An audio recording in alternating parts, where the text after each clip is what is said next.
Assalamualaikum warahmatullahi wabarakatuh. Perkenalkan, kami dari kelompok 8 ingin mempresentasikan bab 11 yang berjudul aset tak berwujud. Sebelumnya saya ingin memperkenalkan anggota kelompok kami. Yang pertama ada Harvey Rashid, Joses Theophilus Lewi, dan saya Syadewa Andrafi Putra. Oke, kita langsung saja ke pengertian.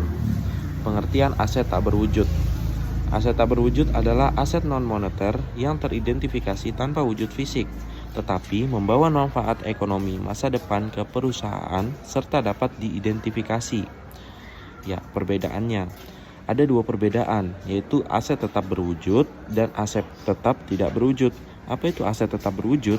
Aset tetap berwujud adalah aset yang memiliki bentuk fisik yang dapat dimanfaatkan untuk usaha. Sedangkan aset tetap tidak berwujud tidak memiliki bentuk fisik hingga hanya dapat disimbolkan. Aset pun dapat diidentifikasi menjadi dua. Yang pertama, aset yang dapat dipisahkan, dan yang kedua, aset yang tak dapat dipisahkan. Apa itu aset yang dapat dipisahkan? Aset yang dapat dipisahkan yaitu aset yang bisa dibedakan dari entitas-entitasnya. Dan yang kedua, aset tak dapat dipisahkan.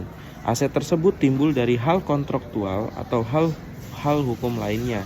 Ya, contohnya itu ya seperti suatu tempat yang itu memang tidak bisa dapat dipisah karena sudah ada dan sudah dilindungi oleh hukum. Oke. Aset tak berwujud. Aset tak berwujud, di dalam aset tersebut terdapat pengakuan-pengakuan dari beberapa pihak. Berikut poin-poin yang tertera, yaitu pengakuan aset tak berwujud yang diperoleh secara terpisah. Yang kedua, pengukuran awal aset tak berwujud yang diperoleh dari hibah pemerintah. Yang ketiga, perlakuan goodwill yang dihasilkan secara internal. Keempat, aset tak berwujud yang diperoleh dari kombinasi bisnis. Yang kelima, pertukaran aset tak berwujud. Dan yang terakhir, pengakuan dan pengukuran awal aset tak berwujud yang dihasilkan secara internal. Oke, kemudian materi akan dijelaskan oleh Joses. Terima kasih Dew. Ya, selanjutnya yang dijelaskan oleh saya. Ya, jadi di sini saya menjelaskan amortisasi.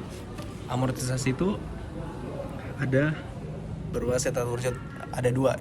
Yang pertama, amortisasi aset tak berwujud yang memiliki masa manfaat terbatas, dan yang kedua, amortisasi aset tak berwujud yang memiliki masa manfaat tak terbatas. Nah, pengertian amortisasi tersebut itu yaitu sebuah prosedur dengan cara bertahap dapat mengurangi nilai biaya dan aset atau aset tak berwujud dengan umur ekonomis yang terbatas melalui pembebanan secara berkala ke pendapatan. Penurunan nilai. Apakah penurunan nilai dapat terjadi dalam aset tak berwujud? Ya, pastinya penurunan nilai terjadi ketika aset tidak berwujud dianggap kurang berharga daripada yang dinyatakan di neraca setelah diamortisasi. Amortisasi dan penurunan nilai keduanya berhubungan dengan nilai aset tidak berwujud perusahaan yang Baik, selanjutnya kita masuk ke dalam materi penurunan nilai. Jadi biasanya ada beberapa pertanyaan yang biasa dipertanyakan di dalam ruang lingkup akuntansi. Salah satunya adalah apakah penurunan nilai dapat terjadi dalam aset tak berwujud? Jawabannya adalah penurunan nilai terjadi ketika aset tidak berwujud dianggap kurang berharga daripada yang dinyatakan di neraca setelah diamortisasi. Amortisasi dan penurunan nilai keduanya berhubungan dengan nilai aset tidak berwujud perusahaan yang dilaporkan di dalam bentuk neraca. Kemudian kita masuk ke dalam materi berikutnya, yaitu penyajian aset tak berwujud. Penyajian aset tak berwujud biasanya dapat disajikan dalam neraca pada kolom aktiva dan dicatat sesuai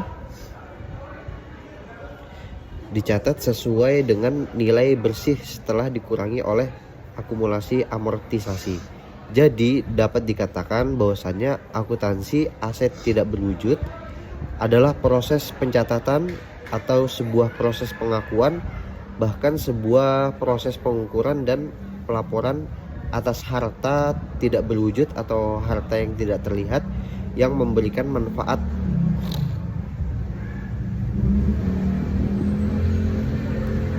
Baik, mungkin itu saja dari penjelasan kami.